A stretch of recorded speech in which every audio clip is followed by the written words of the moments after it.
The dust swirled around Beatrice Kane's worn boots as she stood at the river's edge at dawn, knowing she had exactly 2 hours before the 23 children at St. Mary's Orphanage would wake hungry and thirsty.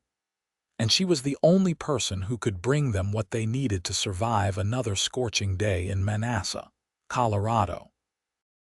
It was June of 1883, and the small town nestled in the San Luis Valley had been suffering through a particularly brutal dry spell.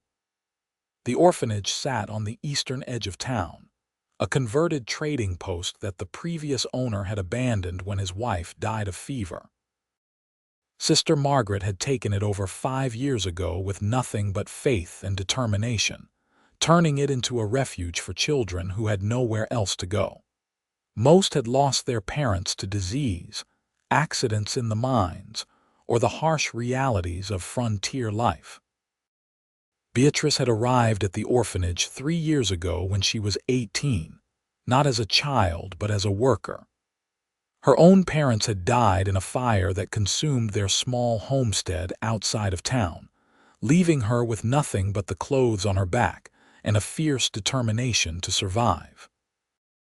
Sister Margaret had offered her room and board in exchange for help with the children, and Beatrice had accepted gratefully. She had not expected that her primary job would become hauling water. The well at the orphanage had run dry 2 months ago. Sister Margaret had tried to get the town council to help, but funds were tight and the orphanage was not a priority. So Beatrice made the trip 6 times a day, every day, carrying 2 buckets suspended from a wooden yoke across her shoulders. Each trip was half a mile each way, and each bucket held 3 gallons when full. By her calculation, she walked 6 miles a day just to keep everyone in clean drinking water, and that did not account for cooking or washing. Her shoulders ached constantly. The yoke had rubbed calluses into her skin that sometimes bled through her cotton dress. Her hands were rough and cracked from the rope handles of the buckets, but she never complained, not where the children could hear.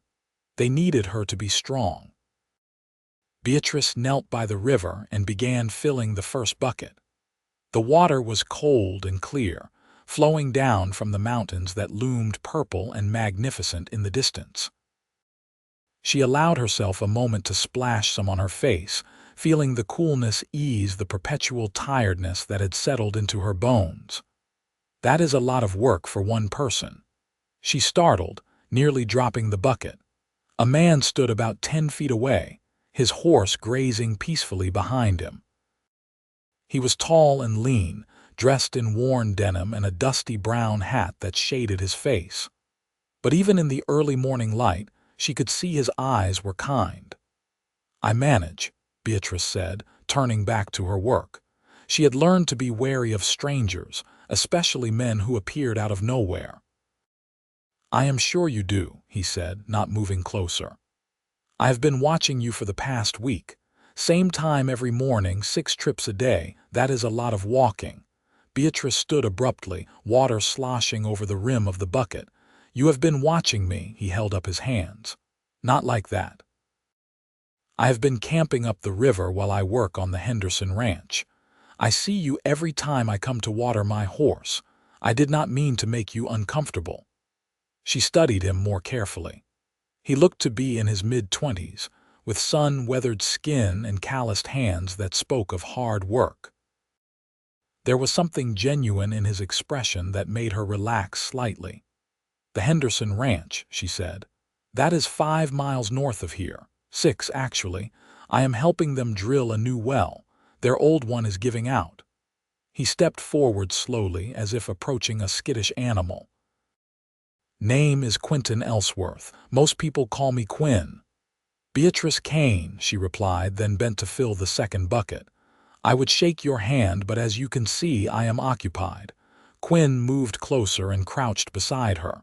"You carry water for the orphanage, St. Mary's, right?" "Yes."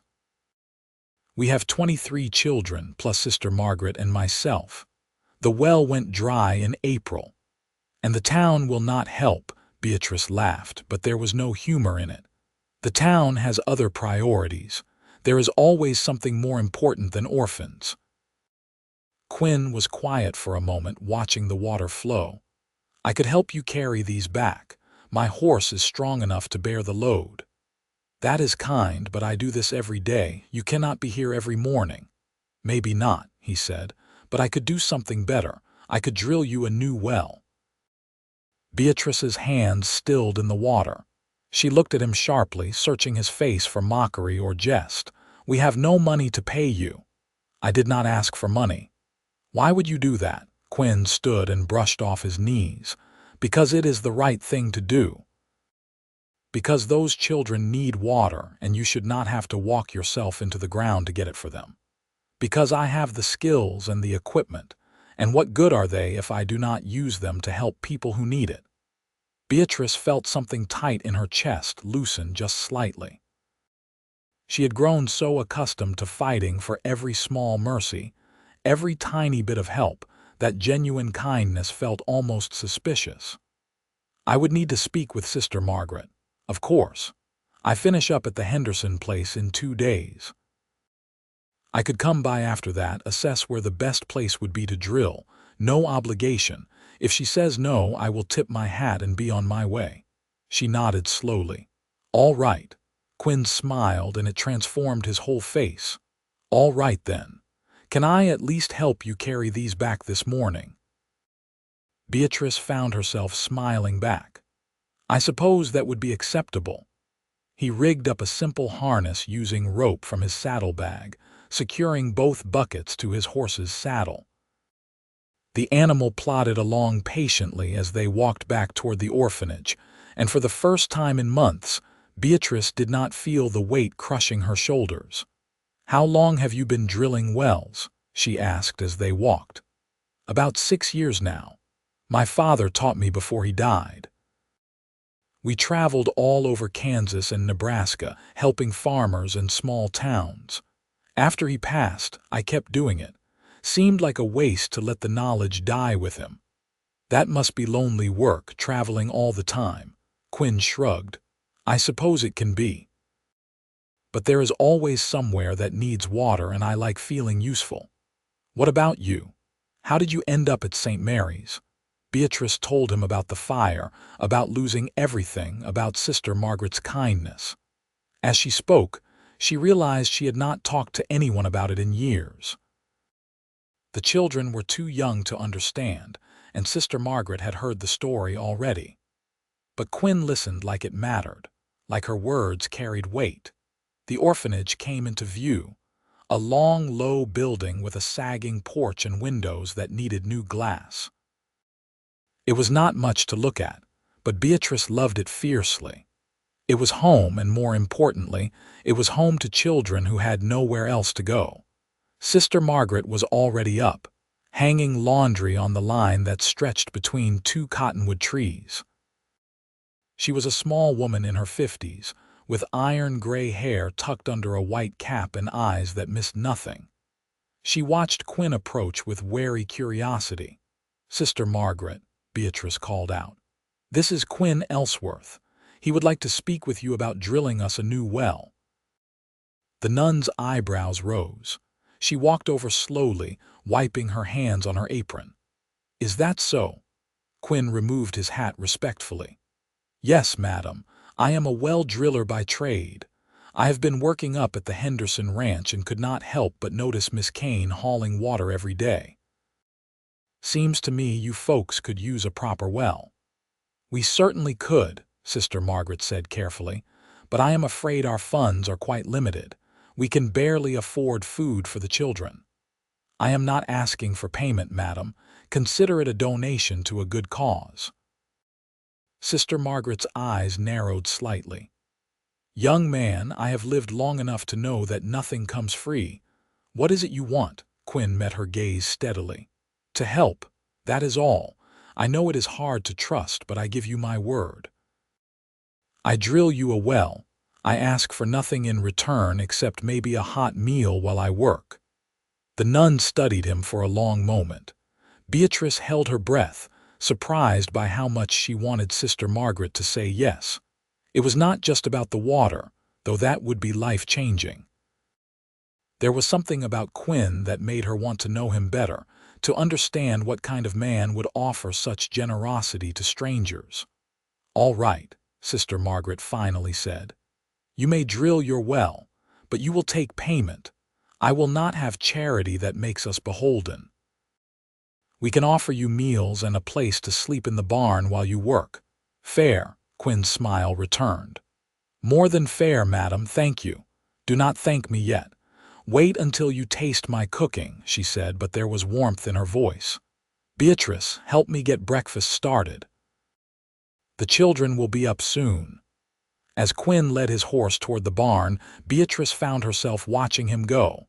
Sister Margaret noticed and made a small humming sound. "He seems like a good man," the nun said carefully. "He does," Beatrice agreed. "Handsome too, Sister Margaret." The older woman laughed. "I may be a nun, but I am not blind, child. Come on, those children will not feed themselves." The next 2 days passed in their usual rhythm. Beatrice made her trips to the river, helped with meals, taught the older children their letters, and collapsed into bed each night exhausted. But there was a new lightness in her step, a small hope flickering where before there had been only resignation. Quinn returned on a Thursday morning with a wagon full of equipment. He had a tall wooden derrick that would be used to support the drilling apparatus, lengths of pipe, a collection of tools Beatrice could not name, and a cheerful attitude that seemed impervious to the already brutal heat. "Where do you think is best?" Sister Margaret asked, leading him around the property. Quinn walked the ground slowly, occasionally crouching to examine the soil or squinting at the lay of the land. "Here," he finally said, pointing to a spot about 30 yards from the main building.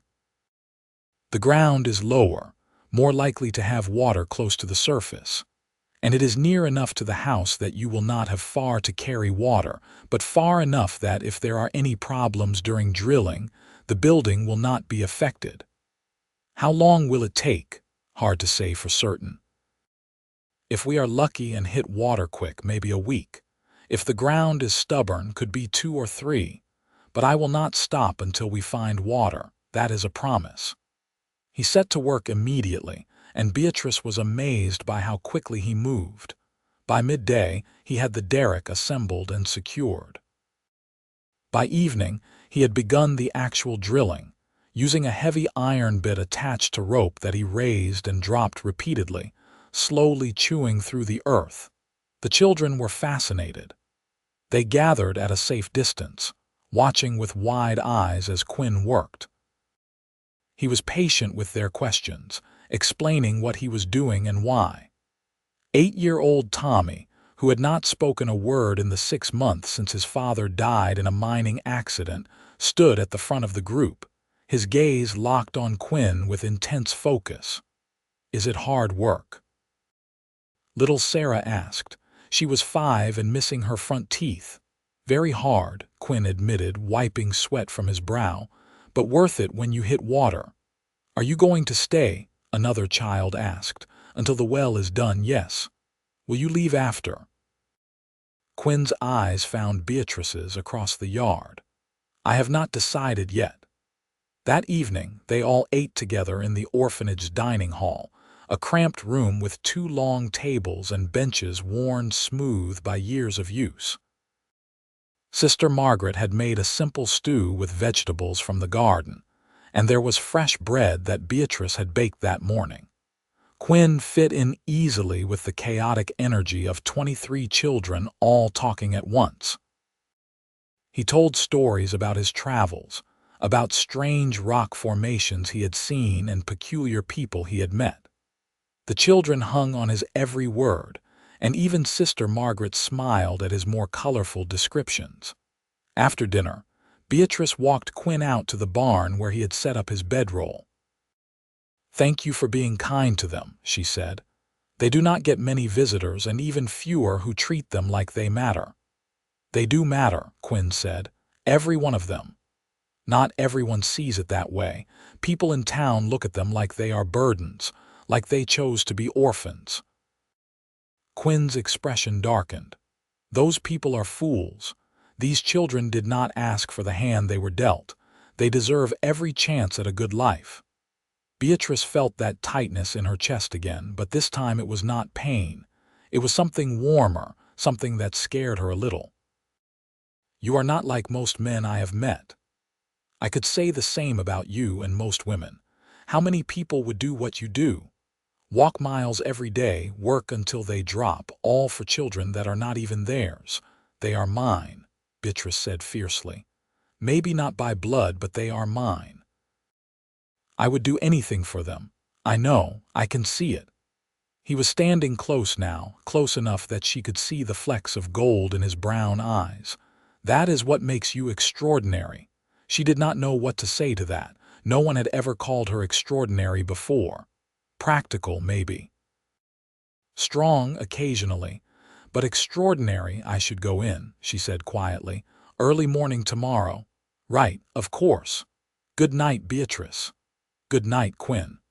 She walked back to the orphanage feeling like something fundamental had shifted, though she could not quite name what it was. The days fell into a new pattern. Quinn worked on the well from dawn until dusk, taking breaks only when the heat became too intense or when Sister Margaret forced food into his hands. Beatrice continued her water runs, though Quinn tried repeatedly to take over the task. I need you to save your strength for the well, she insisted. Besides, I am used to it. That does not mean you should have to keep doing it. But she was stubborn, and eventually he stopped arguing, though she often caught him watching her with concern as she hoisted the yoke onto her shoulders. On the 5th day, Tommy approached Quinn during lunch. The boy still had not spoken, but he held out a piece of paper with a drawing on it. Quinn took it carefully and studied the image. It was crude but clearly recognizable as Quinn himself, standing next to the derrick with the sun overhead. This is real good, Tommy, Quinn said seriously. You have got talent. Tommy's face lit up with the first real smile anyone had seen from him in months. He likes you, Beatrice said later. That is huge. He has not connected with anyone since his father died. He is a good kid, they all are. Quinn paused in his drilling to look at her. Have you ever thought about having children of your own? The question caught her off guard. I suppose I have, but that would require a husband, and I do not exactly have time for courting. Besides, I have the children here. It is not the same thing, though, is it, having your own? Maybe not, but it is enough for me. She hesitated, then asked, What about you? Do you want children? Someday, maybe. When I stop moving around so much, it would not be fair to have a family when I am always on the road. He looked at her with an intensity that made her heart skip. But lately, I have been thinking it might be nice to settle down. Oh, there are things worth staying in one place for. He did not elaborate, but Beatrice felt the weight of his words. She made an excuse about needing to check on the laundry and hurried away, her pulse racing. That night, she lay in her narrow bed and let herself imagine, just for a moment, what it might be like. A life with Quinn, waking up next to him every morning, having children that were theirs, not just in her heart but in blood, growing old together. It was a dangerous fantasy, and she pushed it away. He was leaving as soon as the well was done. He had said so himself. This was temporary, a kind gesture from a good man, nothing more, but her heart did not seem to understand that. On the 8th day, Quinn hit water. Beatrice was inside helping the younger children with their reading when she heard the shout. She rushed outside to find Quinn soaking wet, grinning like a child at Christmas. Water, he called out. We have got water. The children erupted in cheers. Sister Margaret emerged from the kitchen, her hand pressed to her heart. Are you certain? Come see for yourself. They all crowded around the well as Quinn demonstrated. He had rigged up a simple pump mechanism, and when he worked the handle, clear, cold water gushed out, splashing into the dirt and turning it to mud. The children shrieked with delight, dancing in the puddles that formed. Beatrice felt tears streaming down her face. She had not even realized she was crying until Quinn appeared at her side, concern replacing his joy. "What is wrong?" "Nothing," she managed. "Nothing is wrong. I am just so happy. Do you know what this means? I do not have to walk to the river anymore. The children will have water whenever they need it. We can wash properly. We can have a real garden. I just cannot believe it is real." Quinn reached out and gently wiped a tear from her cheek with his thumb. "It is real. I promised you a well, and here it is." She threw her arms around him without thinking, hugging him tight. He stiffened for just a moment. Then his arms came around her, holding her close. He smelled like earth and sweat and something else, something uniquely him that made her want to stay in his embrace forever. They broke apart quickly, both suddenly aware of Sister Margaret's knowing gaze and the children's curious stares. But Beatrice could still feel the warmth of his body, the strength of his arms. She would carry that memory with her always, she knew. That evening's dinner was a celebration. Sister Margaret had been saving a precious ham for a special occasion, and she declared this qualified. There was music too, one of the older boys playing a battered fiddle while the children danced and laughed with an abandon Beatrice had not seen in far too long. Quinn was in the center of it all, allowing little Sarah to stand on his boots while he spun her around, the girl giggling so hard she could barely breathe. Later, he danced with Sister Margaret, who protested but clearly enjoyed herself. And finally, as the sun was setting and painting the sky in shades of pink and gold, he approached Beatrice. "May I have this dance?" She was suddenly nervous. "I am not very good. Neither am I. We will be terrible together." She laughed and took his hand. They moved together slowly, carefully, finding a rhythm that was entirely their own. The fiddle music was sweet and simple, and the children had started to drift toward bed, tired from the excitement. In the growing darkness, with Quinn's hand warm on her waist and his eyes locked on hers, Beatrice felt something settle into place in her soul. "I am going to miss this place when I leave," Quinn said quietly. The words hit her like a physical blow. Of course he was leaving. The well was done. His work here was finished. She had known that, but somehow she had let herself forget. "When?" she asked, proud that her voice did not shake. "I was thinking in a few days. Give the well time to prove itself, make sure there are no problems." "That makes sense." "Beatrice," he said, and the way he spoke her name made her look up. "I have been thinking about what I said before, about settling down, about finding something worth staying for." Her heart was pounding so hard she was sure he could hear it. "Yes, the thing is, I have found it. I just do not know if she feels the same way." Beatrice's mouth was dry. "You," Quinn said simply. "I am talking about you. I have been talking about you this whole time. I know I do not have much to offer. I live out of a wagon most of the year. I do not own land or have money saved.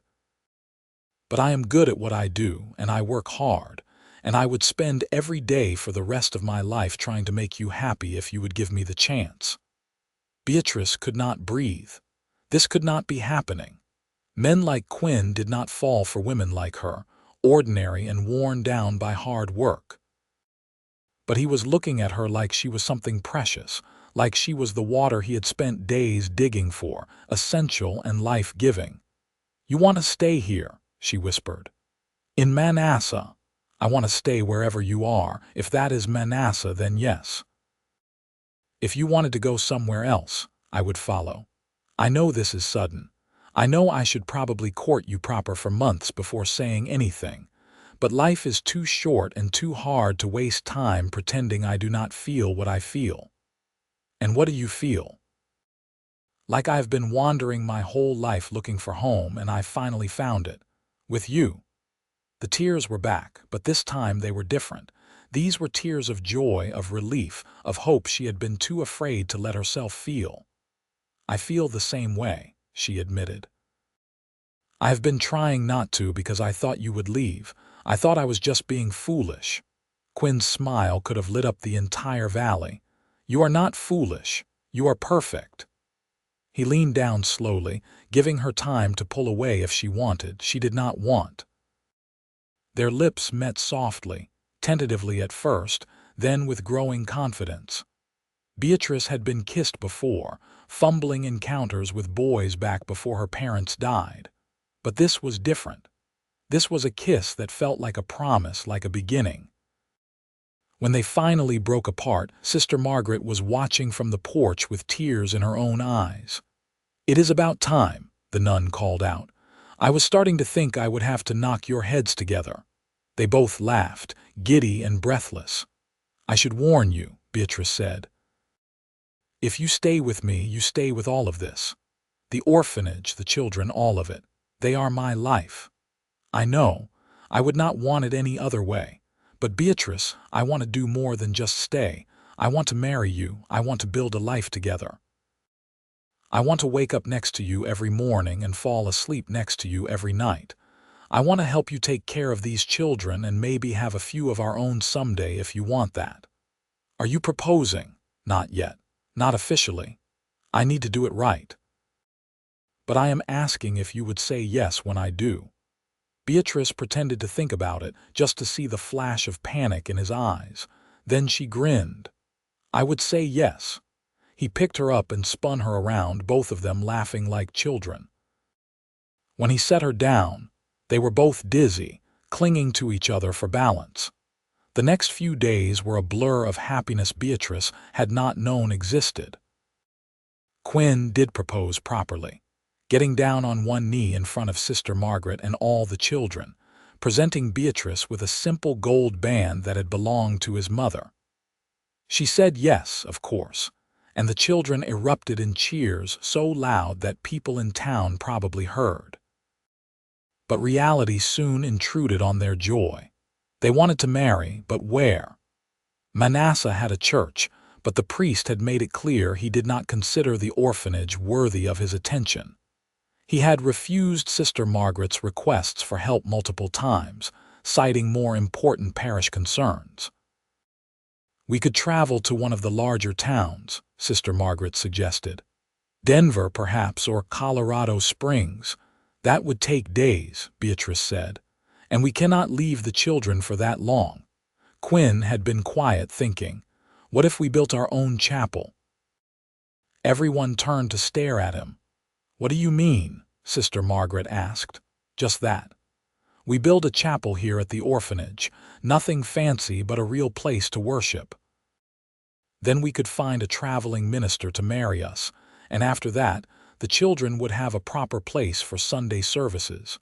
You would not have to rely on that priest in town anymore." "Quinn, that would be an enormous undertaking," Beatrice said. "It would take months, maybe longer.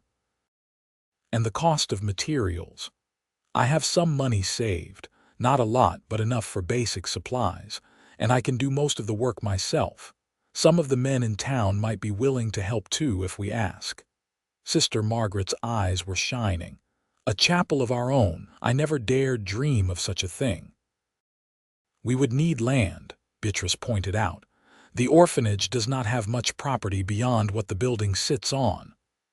"What about that empty lot next to us?" Quinn said. "The one where the old trading post barn burned down. Who owns that?" "The bank, I think," Sister Margaret said. "It has been sitting empty for years. Then maybe they would sell it cheap, or even donate it if we explain what it is for. It is worth asking." Beatrice felt torn between hope and practicality. Even if we get the land, building a chapel while also earning money for food and supplies. "It seems impossible." Quinn took her hand. "So did having a well 2 weeks ago, but we have one now. Sometimes impossible things happen when good people work together." He was right, and she knew it, but the well had taken just over a week. A chapel would take much, much longer. "Could they really do this?" "I think we should try," Sister Margaret said firmly. "Even if it takes a year, even if we have to build it one board at a time, I think we should try. These children deserve a place to worship, and you too deserve to be married properly in a place that means something." So they decided to try. Quinn went into town the next day to speak with the banker. Beatrice went with him, wanting to present a united front. The bank was a solid brick building on Main Street, one of the few permanent structures in a town still dominated by wood and canvas. The banker, a portly man named Mr. Simmons, listened to their request with obvious skepticism. "You want to buy the empty lot next to the orphanage to build a chapel?" "Yes, sir," Quinn said. "We know the land is not worth much as it stands. We are prepared to make a fair offer." "And how exactly would you be paying? I understand the orphanage operates on donations that barely cover food." "I would be paying," Quinn said. "I have been working steady for years. I have savings." Mr. Simmons leaned back in his chair, steepling his fingers. "What is your interest in this, Mr. Ellsworth? You are not from Manassas. Why invest your money in property here?" "Because I am making it my home. I am going to marry Miss Kane, and this is where she is needed, where we are both needed." The banker's eyes flicked to Beatrice, and she saw the calculation there. She was nobody, just the orphanage girl, but Quinn was clearly a man of some means, skilled and hardworking. "I could sell you the land for $200, Mr. Simmons said finally. Beatrice's heart sank. That was an enormous sum, far more than Quinn likely had saved, but Quinn did not flinch. "That is quite high for land that has been sitting empty for 3 years and is still covered in burned timbers from the old barn. It is prime property, right in town. It is a fire hazard and an eyesore. I will give you $75 and I will clear the debris at no cost to the bank." Mr. Simmons laughed. "75? That is insulting. 100 then, and that is my final offer. The bank is not using the land for anything. At least this way it becomes productive property again, which increases the value of the surrounding area. Good for everyone." The banker considered this. Beatrice held her breath. 125, Mr. Simmons countered, "and you clear the debris." Quinn extended his hand. "Deal." They shook on it, and just like that, they owned land. Beatrice felt light-headed as they walked out of the bank. Quinn had just spent a significant portion of his savings on a plot of burned earth, all so they could build a chapel to get married in. "Are you all right?" he asked, noticing her silence. "You just spent so much money. What if we cannot build the chapel? What if something goes wrong?" Quinn stopped walking and turned her to face him. "Then we will still have the land. We can build a house on it eventually or sell it."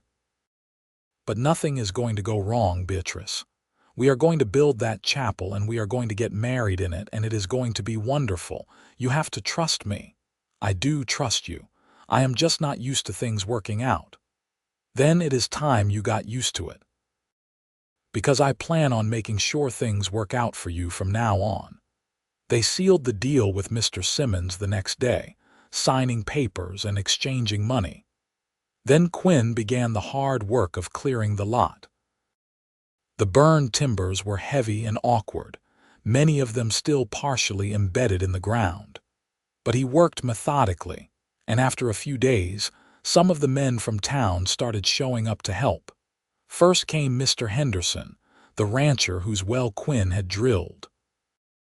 He brought his 2 sons, strapping young men who could haul timber with ease. Then came the blacksmith, Mr. Torres, who had always had a soft spot for the orphanage children. He brought his nephew and several friends. Within a week, the lot was cleared and leveled, ready for building. "I cannot believe how many people came to help," Beatrice said, watching the men work. Sister Margaret stood beside her, smiling. "People are generally good when given the chance. They just need to see someone making an effort first." Quinn showed them it was possible, and they wanted to be part of it. Quinn had drawn up plans for the chapel, nothing elaborate but solid and functional. It would be a simple rectangular building with a peaked roof, large windows for light, and a small bell tower. There would be pews inside that Quinn would build himself, and an altar at the front. It will seat about 40 people comfortably, he explained, showing Beatrice the drawings. Enough for all the children, you, Sister Margaret, and some folks from town if they want to attend services. It is perfect, she said, studying the careful lines. How long do you think it will take? If I work on it full time and get help on weekends, maybe 3 months. Could be longer depending on weather and how much help we get. But we will have it done before winter, I promise you that. What about money? You spent most of your savings on the land. I have been taking some jobs around town. Fixed Mrs. Patterson's roof last week, helped build a new barn for the Johnsons. Word is getting around that I am handy, so work is coming in steady. We will manage. Beatrice marveled at him. He had wandered into her life just a few weeks ago, a stranger with no obligation to help. Now he was building her a chapel, planning a future with her, becoming part of the community. It felt like a miracle. The foundation went in first, stones carefully placed and mortared. Quinn worked from dawn until dusk, and Beatrice found herself drawn to the work site whenever she could spare a moment from the orphanage. She would bring him water and food, and they would sit together in the shade of the old cottonwood trees, talking about everything and nothing. I have been thinking about names, Quinn said one afternoon, his head resting against the tree trunk. Names for our children. Someday. I know it is probably too early to talk about that, but I cannot help thinking about it. Beatrice felt warmth spread through her chest. What names were you thinking? If we have a boy, I would like to name him after my father. His name was James, but only if you like it. I know you might want to name a son after your own father. My father's name was Henry. I love both names. She hesitated, then added, what about if we have a girl? I do not know. What was your mother's name? Rose. That is beautiful. Rose it is then. They sat in comfortable silence for a moment, imagining these future children who did not yet exist but already felt real. Quinn, Beatrice said softly, thank you. For what? For all of this. For the well, for the chapel, for staying, for loving me. He reached over and took her hand. Beatrice Kane, loving you is the easiest thing I have ever done. Thank you for letting me. The walls of the chapel went up slowly but steadily. Quinn had helped most weekends now, a rotating crew of men from town who seemed eager to be part of the project. Even Father Domings, the priest who had been so dismissive before, stopped by one day to observe. You are building a church, he said, his tone unreadable. A chapel, Quinn corrected, not stopping his work. For the orphanage children. Without permission from the DOCs. Sister Margaret, who happened to be nearby, stepped forward. With respect, Father, we waited 3 years for the DOCs to help us. The children cannot wait any longer. They need a place to worship. The priest looked like he wanted to argue but could not quite find the grounds. It is irregular. Yes, Sister Margaret agreed, but it is necessary. Father Domings left without another word, but he did not try to stop the work. Beatrice suspected he felt guilty, though he would never admit it. Summer deepened into late July and the heat became oppressive. Quinn worked shirtless now, his back bronzed from the sun and glistening with sweat. Beatrice tried not to stare, but it was difficult. He was beautiful in a way that took her breath away, all lean muscle and focused determination. The children loved watching the chapel grow. Tommy, the boy who still rarely spoke, had taken to helping Quinn whenever possible. He would hand him tools, hold boards steady, fetch water. Quinn treated him like a real assistant, explaining what he was doing and why. Slowly, almost imperceptibly, Tommy began to open up. One evening, as they were packing up for the day, Tommy spoke. Just one word, but it was enough. More, Quinn froze, then looked at the boy with a huge grin.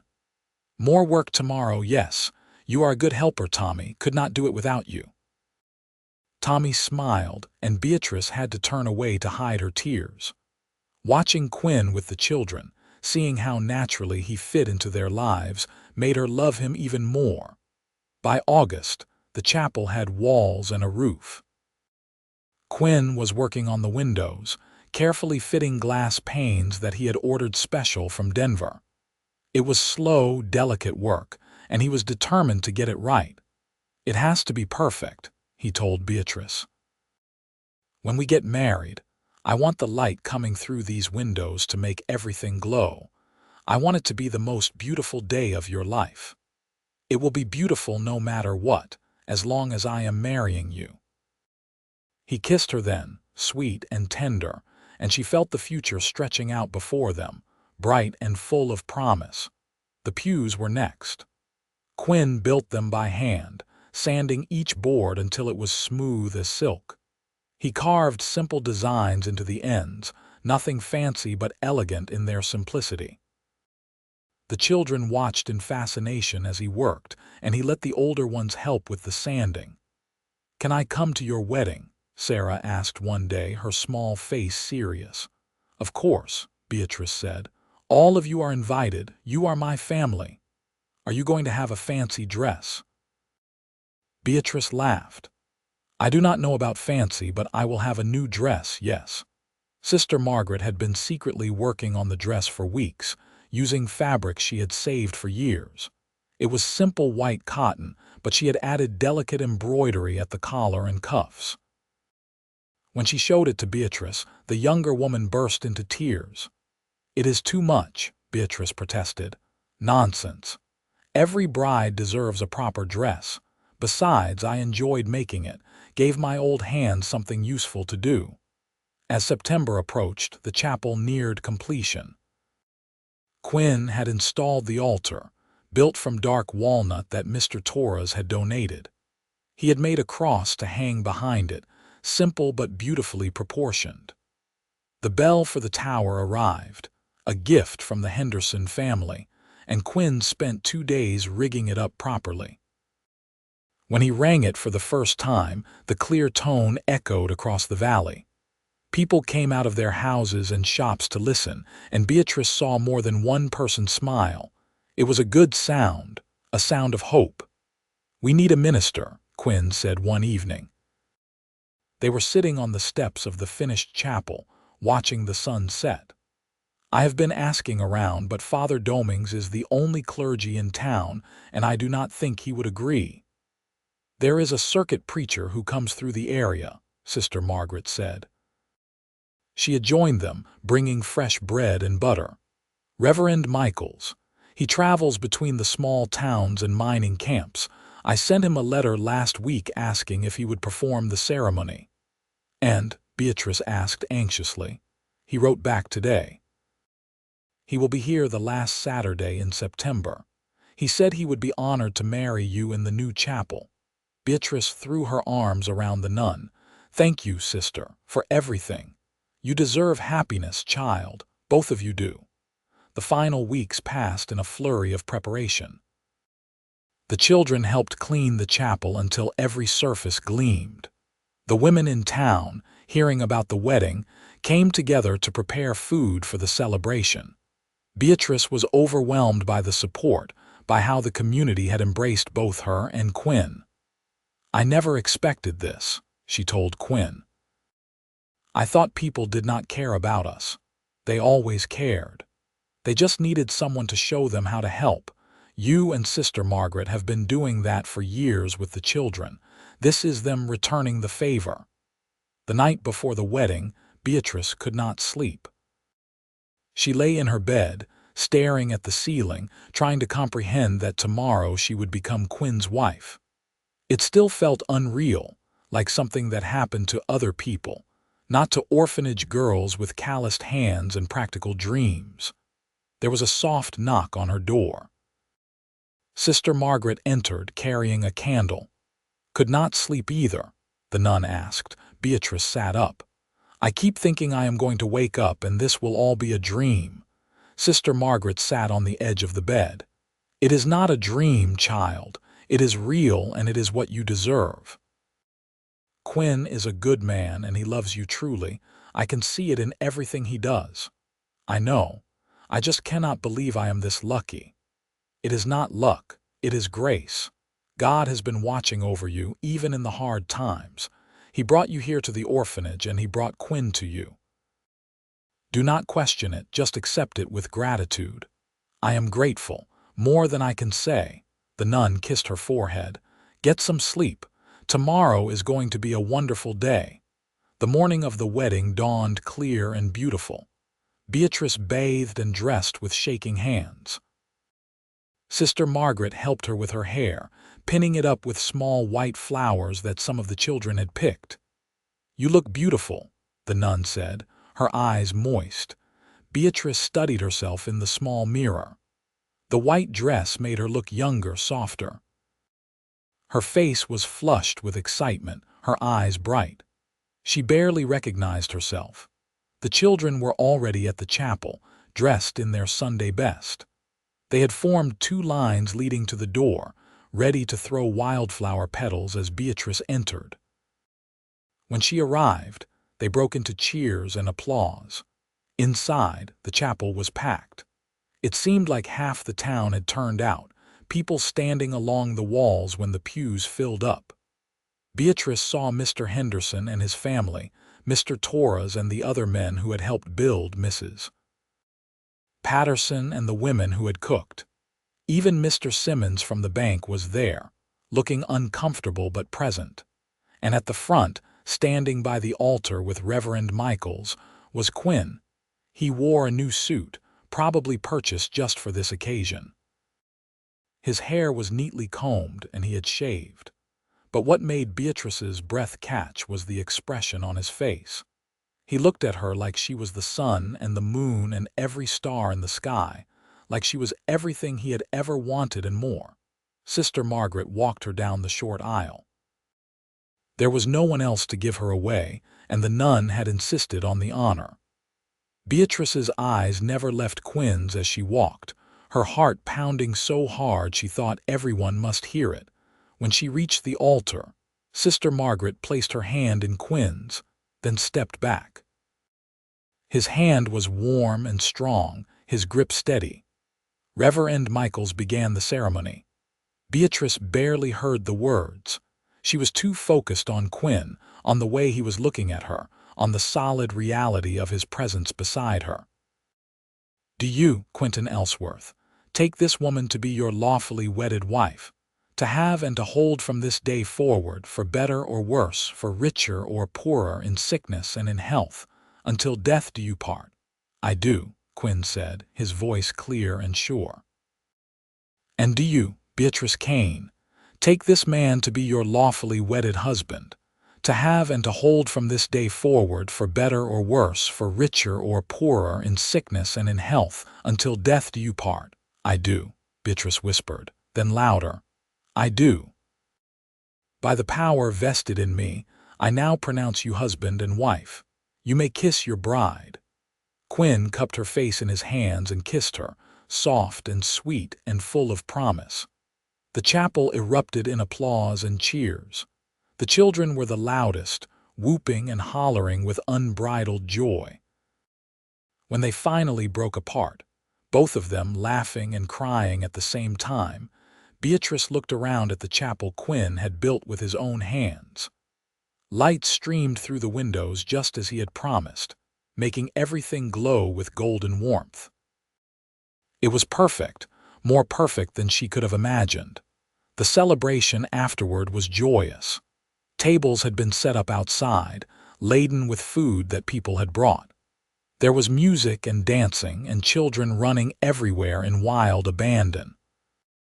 Quinn and Beatrice moved through it all in a daze, accepting congratulations and hugs and well wishes from what felt like the entire town. I am so happy for you both, Mrs. Patterson said, pressing a pie into Beatrice's hands. You deserve every bit of happiness. That chapel is a fine building, Mr. Henderson added, clapping Quinn on the shoulder. You do good work, son. If you are looking for more employment, I could always use a man with your skills on the ranch. I appreciate that, sir. I will keep it in mind." As the sun began to set, people started to drift away, heading home with full bellies and warm hearts. The children were exhausted, drooping with tiredness. Sister Margaret herded them back to the orphanage, leaving Quinn and Beatrice alone for the first time as husband and wife. They walked back to the chapel, hand in hand. Quinn had prepared a small room in the back for them, furnished simply but comfortably. It would be their home until they could build a proper house on the land next door. "Are you happy?" Quinn asked, pulling her close. "Happier than I knew was possible," Beatrice answered honestly. "This day was perfect. You are perfect. I am far from perfect, but I will spend every day trying to be worthy of you. You already are." They kissed again, deeper this time with a passion that had been held in check during their courtship. Beatrice felt heat flood through her body, anticipation and nervousness mixing in equal measure. She had never been with a man before, and while she understood the basics, the reality of it was still unknown. Quinn seemed to sense her nerves. "We can take this slow," he murmured against her lips. "We have all the time in the world. I know, I trust you," and she did. With him, she felt safe, loved, cherished in a way she had never experienced before. That night they came together with tender urgency, learning each other's bodies, discovering what brought pleasure and joy. It was not perfect. There were awkward moments and nervous laughter, but it was theirs, and that made it beautiful. Afterward, lying in Quinn's arms with her head on his chest, Beatrice felt complete in a way she never had before.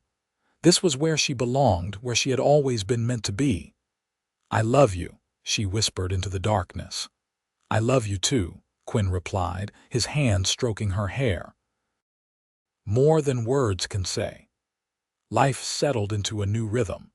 Quinn continued to take jobs around town, building his reputation as a skilled craftsman. He built a house on their land, next to the chapel, working on it in the evenings and on Sundays after church services. It was a modest structure, just 3 rooms, but it had large windows and a good fireplace and a porch where they could sit and watch the sunset. Beatrice continued her work at the orphanage, though now she could draw water from the well Quinn had dug instead of walking to the river. The change was transformative. She had time and energy for other things, teaching the children more advanced lessons, starting a larger garden, even learning to sew properly under Sister Margaret's patient instruction. The chapel became the heart of the community in ways none of them had anticipated. Sister Margaret held services every Sunday morning, reading from the Bible and leading simple hymns. People from town started attending, families who had been making the long trip to the church in the next town over, or who had simply stopped attending altogether. It was nice, they said, to have a place to worship that felt welcoming and warm. Father Domings made one more visit, clearly intending to assert the church's authority. But when he saw the packed pews and heard the joyful singing and witnessed the sense of community Sister Margaret had fostered, he simply nodded and left. He never interfered again, and Beatrice suspected he was relieved to have the burden lifted from his shoulders. Winter came, cold and harsh as Colorado winters could be. But the orphanage was prepared for the first time in years. They had plenty of water, a full larder from the summer garden, and firewood that Quinn and some of the men had cut and stacked. The children stayed warm and healthy, a minor miracle that Sister Margaret attributed to divine providence and Beatrice attributed to Quinn's tireless work. In January, Beatrice realized she was pregnant. She had suspected for a few weeks, but when her monthly cycle failed to appear for the 3rd time, she became certain. The news filled her with a mixture of joy and terror. She had always wanted children, but the reality of actually carrying a child, of bringing a new life into the world, was overwhelming. She told Quinn that evening as they sat by the fire in their small house. He had been reading, His face relaxed in the flickering light. When she spoke the words, he went very still. "Are you certain?" he asked, his voice barely a whisper. "As certain as I can be. I have not seen a doctor yet, but all the signs are there." Quinn set down his book and pulled her into his arms. She felt wetness on her hair and realized he was crying. "Quinn, are you all right?" "I am more than all right. I am overwhelmed. We are going to have a baby, our baby." They held each other for a long time, both crying and laughing, already in love with the child they had not yet met. The pregnancy progressed well. Beatrice was sick most mornings, but Sister Margaret had remedies that helped. The women in town rallied around her, sharing advice and offering hand-me-down baby clothes. Quinn became even more protective, insisting she rest more and work less, though Beatrice largely ignored him. She was pregnant, not invalid, as she frequently reminded him. In late March, Tommy did something extraordinary. He had been working with Quinn on a small project, building birdhouses to sell in town. As they worked, Quinn teaching him how to measure and saw properly, Tommy suddenly spoke in full sentences. "My father used to build things too. Before he died, I miss him." Quinn stopped working, giving Tommy his full attention. "I am sure you do. What kind of things did he build?" "Furniture, mostly. He was real good at it. He was teaching me before the accident." "He would be proud of you, Tommy. You have got a real talent for this work." The boy looked up, and there were tears in his eyes. "Do you really think so?" "I know so. And I think he would want you to keep learning, to honor his memory by becoming as skilled as he was." Tommy nodded, wiping his eyes. After that, he spoke more regularly, gradually working through his grief with Quinn's patient support. Beatrice watched it happen and fell even more in love with her husband. He was going to be an incredible father. The baby came in late August, arriving 3 weeks earlier than expected. Beatrice had been hanging laundry when the first pain hit, sharp and unmistakable. Sister Margaret was with her in moments, taking charge with the calm efficiency of someone who had delivered many babies over the years. "It is time. Let us get you inside." The labor was long and difficult.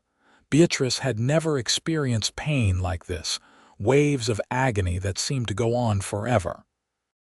Quinn stayed by her side the entire time, holding her hand, wiping her forehead, murmuring encouragement even though she could tell he was terrified. "You can do this," he kept saying. "You are the strongest person I know." And finally, after what felt like an eternity but was actually only 12 hours, their son was born. He came into the world screaming, his face red and scrunched up, perfect in every way. "It is a boy," Sister Margaret announced, laying the baby on Beatrice's chest. "A beautiful, healthy boy." Beatrice looked down at her son, at his tiny fingers and the dark hair plastered to his head, and felt love so intense it was almost painful.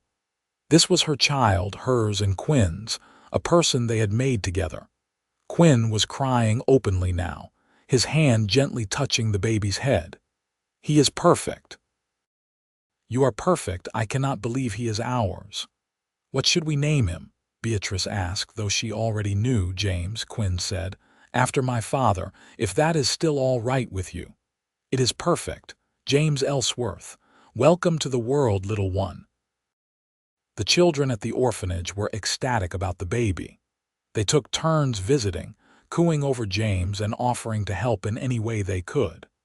Tommy appointed himself special assistant, fetching diapers and blankets whenever needed. Sarah sang lullabies in her sweet, slightly off-key voice. Even the older boys, who pretended to be too tough for babies, could be found making faces to get James to smile. Quinn was a natural father. He changed diapers without complaint, walked the floors at night when James was fussy, and stared at his son with such adoration that Beatrice sometimes had to look away, because the love was too much to witness directly. As James grew, the orphanage continued to thrive. The well never ran dry, providing abundant water even in the driest months. The chapel hosted services every week, and Sister Margaret performed several baptisms there, including James's when he was 3 months old. The community that had formed around these simple structures, the well and the chapel that Quinn had built, was strong and genuine. 2 years later, Beatrice became pregnant again. This time the pregnancy was easier, and when their daughter was born in the spring, it felt like a natural continuation of their happiness. They named her Rose after Beatrice's mother, and she was as different from James as 2 children could be. Where he was serious and watchful, she was all smiles and laughter from the start. Quinn expanded their house to accommodate their growing family, adding 2 more rooms and a proper kitchen. He also built a larger structure next to the orphanage, a sort of community hall where people could gather for events and meetings. It became another gathering place for the town, further cementing the orphanage's role as the heart of Manasseh. The years passed in a blur of joy and hard work. James grew into a thoughtful boy who loved to build things with his father, showing the same natural aptitude Quinn had. Rose was more interested in books and learning, spending hours with Beatrice and Sister Margaret, soaking up knowledge like a sponge. Tommy, now a teenager, had become Quinn's unofficial apprentice. He worked alongside him on construction projects, and his skill had grown to the point where people specifically requested his help. He still lived at the orphanage, but everyone knew he would soon be ready to make his own way in the world. The other children from that first group gradually left as well, adopted by families or grown old enough to strike out on their own. But new children arrived to take their places, and the cycle continued. The orphanage was a constant, providing safety and love to those who needed it most. On their 5th wedding anniversary, Quinn surprised Beatrice with a special gift. He had carved a wooden sign that read, "St. Mary's Orphanage and Chapel," with beautiful scrollwork around the edges. He mounted it above the chapel door, and the whole town turned out for the small ceremony to dedicate it. "5 years ago I came to Manasseh to drill a well," Quinn said, addressing the crowd. "I had no intention of staying. But then I met Beatrice, and I saw the work she was doing, the love she poured into these children. I saw a community that needed help, and I realized I could provide it. This chapel, this well, they are not really my gifts to this town. They are the town's gifts to itself, proof that when people work together, when they care about each other, beautiful things can happen. Thank you all for welcoming me, for making this my home." Beatrice stood beside him, holding Rose while James clung to her skirt and felt grateful beyond measure.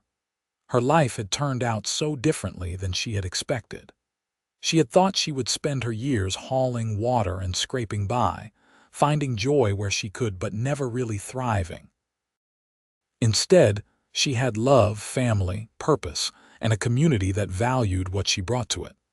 That night, after the children were in bed and the house was quiet, Beatrice and Quinn sat on their porch watching the stars. It was a warm evening, the kind that made you grateful to be alive. "Do you ever miss it?" Beatrice asked. "The traveling, the freedom of going wherever you wanted," Quinn considered the question. "Sometimes I miss the adventure of it, but what I have here is so much better. I have you, I have our children, I have friends and work that matters. This is the life I was always meant to have. I just did not know it until I found you." "I feel the same way. Before you came, I was so tired all the time. Not just physically, though that was certainly true. I was tired in my soul. I felt like I was constantly pushing against the world, fighting for every small thing. You changed that. You showed me that life could be different." "We changed it together," Quinn corrected. "You were doing the hard work long before I arrived. I just helped make it a little easier." They sat in comfortable silence for a while, holding hands, listening to the night sounds of the Colorado prairie. "Quinn," Beatrice said eventually, "thank you for building me a well," he smiled. "Thank you for giving me a reason to stay. And thank you for building the chapel.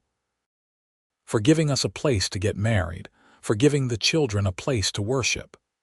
That was easy. Building things for people I love is the best work there is." Another decade passed. James grew into a young man, tall and strong like his father, with his mother's kind heart. He had Quinn's gift for construction and design, and together they had expanded Quinn's business to include not just wells but general carpentry and building. They were in demand throughout the region, known for quality work and fair prices. Rose became a teacher, working alongside Sister Margaret at the orphanage school. She had a gift for connecting with children, especially the troubled ones, and under her care, several kids who had seemed unreachable began to blossom.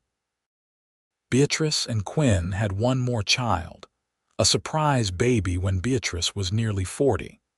They named him Henry after her father, and his arrival felt like a gift, a reminder that life could still hold surprises and joy even when you thought your story was settled.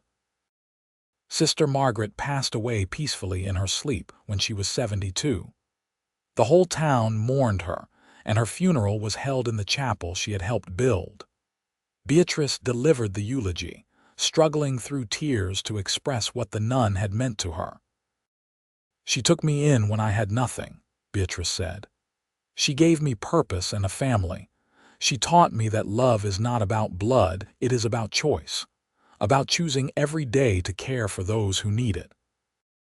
I will miss her every day for the rest of my life, but I will also honor her by continuing the work she started. The orphanage will go on, and so will her legacy of compassion." Rose took over as the primary administrator of the orphanage, with Beatrice supporting her. It felt right, passing the work to the next generation, watching her daughter carry on what Sister Margaret had begun. Quinn was now in his 50s, his hair threaded with gray, his face lined from years of working in the sun.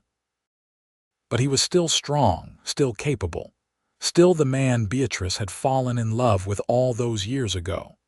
If anything, she loved him more now, a love deepened by decades of partnership and shared experiences. They had weathered hard times together, years when money was tight and work was scarce, winters when sickness swept through the orphanage and they feared losing children. But they had also experienced incredible joy, watching their children grow, celebrating marriages and births and accomplishments. The well Quinn had drilled still provided water, steady and reliable after 25 years. The chapel still stood strong, its bell ringing out every Sunday morning, calling people to worship. These things Quinn had built with his hands had become permanent fixtures, as much a part of Manasseh as the mountains that surrounded the valley. On their 25th wedding anniversary, the town threw them a huge celebration. It seemed like everyone they had ever known was there, people whose lives they had touched in small and large ways over the years. There were speeches and toasts and far too much food. Tommy, now a successful builder with his own family, stood to speak. "I was 7 when Quinn came to the orphanage. I had not spoken in months, locked in grief over my father's death. But Quinn saw me. He did not try to force me to talk or push me to feel better. He just included me, taught me, treated me like I mattered. He gave me a purpose and a skill that became my livelihood. But more than that, he showed me what a good man looks like, how to be kind and strong and devoted to the people you love. Quinn and Beatrice, you changed my life. You changed a lot of lives. Thank you." There was not a dry eye in the house when he finished. Later, when the party had wound down and they were back in their home, Beatrice and Quinn sat by the fire. Henry was asleep upstairs and the house was peaceful. 25 years, Beatrice marveled. How did that happen so fast? No idea. Feels like yesterday I was drilling that well, trying to work up the courage to talk to you. You were never lacking for courage. I was terrified, Quinn admitted. You were so strong, so capable. I was afraid you would not need me, that I would not be able to offer you anything you did not already have. You offered me everything. Love, partnership, a real life. Before you, I was just surviving. After you, I started living. Quinn pulled her close, and she rested her head on his shoulder. We built a good life, he said. A really good life. We did. They sat like that for a long time, watching the flames dance, grateful for every moment that had brought them to this point. More years passed. James married a lovely woman named Catherine, and they gave Quinn and Beatrice their first grandchildren, twin boys who were holy terrors in the best possible way. Rose married a doctor who had come to town to set up a practice, and they had 3 children who were all as bookish and serious as their mother. Henry showed an interest in ranching and went to work for the Henderson family, who still had the ranch north of town. He loved working with animals and the outdoors, and he thrived in that environment. The orphanage continued its work, housing anywhere from 15 to 30 children at a time. The well still provided water, though Quinn had recently reinforced it, ensuring it would last another generation at least. The chapel remained the center of community worship, and several couples had now gotten married there, following in Quinn and Beatrice's footsteps. Quinn was in his 60s now, and age was starting to catch up with him. His joints ached in the mornings, and he could not work as long or as hard as he once could. But he was still active, still taking on projects, still driven by that fundamental need to be useful. One spring morning, Beatrice woke to find Quinn already up and dressed, staring out the window at the chapel. "Could not sleep?" she asked, joining him. "Just thinking. That chapel has been standing for over 30 years now. The roof is going to need replacing soon, and some of the foundation stones are starting to shift. You want to fix it. I want to make sure it lasts, not just for us, but for James and Rose and all the children who will come after. It is important, Beatrice. It matters." She took his hand. "Then we will make sure it is maintained. We will teach James and the other young men in town how to care for it properly. Your work will not be forgotten." Quinn looked at her, and his eyes were soft with emotion. "I never imagined my life would turn out like this. Building a well changed everything. You changed everything. The well was just the beginning." That summer, Quinn organized a community work day to repair and reinforce the chapel. It was like old times, with people coming from all over to help. James led much of the work, but Quinn supervised, making sure everything was done right. Watching her son and husband work together, with her grandchildren playing nearby and Rose coordinating food and water for the workers, Beatrice felt a profound sense of completion. This was her legacy, not just the children she had raised, but the community she and Quinn had helped build. The repairs took 3 weeks, but when they were finished, the chapel looked better than ever. They held a rededication ceremony, and this time it was James who spoke. "My father built this chapel so he could marry my mother. But it became so much more than that. It became a place where people could come together, where they could find peace and community and purpose. My parents taught me that the most important thing you can do in life is help other people. Build things that last, create spaces where love can flourish, leave the world better than you found it. That is what this chapel represents. That is what their whole life together represents." Quinn and Beatrice stood hand in hand, accepting the applause and the gratitude of the community they loved. They were old now, their hair white, their faces deeply lined. But the love between them was as strong as ever, undiminished by time. In their final years, They spent most of their time at home, surrounded by children and grandchildren. Quinn still puttered around, fixing things and teaching the younger generation his skills. Beatrice helped Rose at the orphanage when her health permitted, though she mostly just sat and told stories to the children, passing on the history of the place. She told them about the days when she had to haul water from the river, about how a cowboy had appeared one morning and changed everything.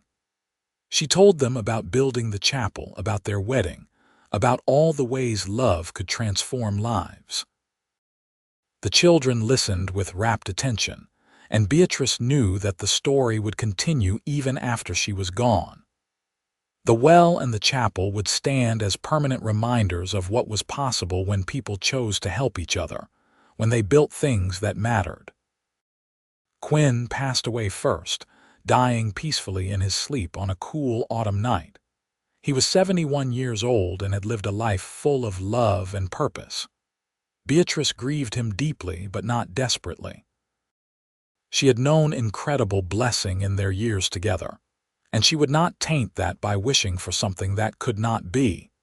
His funeral was held in the chapel he had built, and it was standing room only. People came from all over the region to pay their respects, to honor a man who had given so much and asked for so little. He was buried in the small cemetery behind the chapel, his headstone simple but eloquent. Quinn Ellsworth, beloved husband, father, and friend, he built things that lasted. Beatrice lived another 3 years, staying in the home Quinn had built for her, surrounded by memories and love. She remained sharp and engaged until the very end, still visiting the orphanage, still spending time with her grandchildren, still finding joy in each new day. On a warm summer evening, feeling tired but content, Beatrice Kane Ellsworth closed her eyes for the last time. She was buried next to Quinn, and her headstone matched his in simplicity. Beatrice Kane Ellsworth, beloved wife, mother, and servant, she carried water and love. The orphanage continued, run now by Rose with help from her own children. The well still provided water, and the chapel still rang its bell every Sunday morning. The story of the woman who carried water and the cowboy who built her a well became part of local legend, told and retold with each generation.